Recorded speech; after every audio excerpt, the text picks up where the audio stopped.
Hello and welcome to point 11. We're here at a very old dew pond, and these are another great example of farming ingenuity. Long before we had mains water and drinking troughs for the cows and sheep, the farmers had to rely on natural water sources. In a field like this, at the top of a hill, that could be a problem. And so the farmers created ponds in naturally wet areas of their fields. The ponds were saucer-shaped, and they were dug to give at least one gently sloping side where the animals could access the water. And then they were lined with stone or clay. And in this example here, you can still see the remnants of the stonework behind us. The source of water in these ponds was a long debated question, which had almost mythical connotations.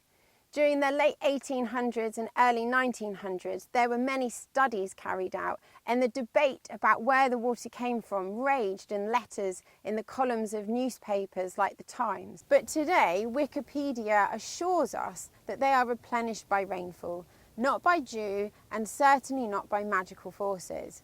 But perhaps you disagree. Moving on from dew ponds now, we have looked at lots of different options for climate adaptation on our walk today, but we need to be able to put them into some kind of cohesive plan so that we can move forward together. To do that, we use an approach called Adaptation Pathways. This is a new method of planning which was developed to allow for the uncertainties of climate change. To make an adaptation pathway, you simply list every option to adapt that you can think of, and then you plot them against the environmental change you're trying to adapt to. So in the example shown on the screen now, you can see the environmental change we're trying to adapt to is the increase in rainfall, and it's there at the top of the chart.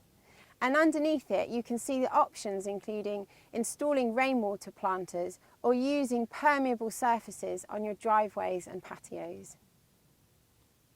On the chart, you can see that the options start when we think they would be necessary, and they end when they're no longer effective.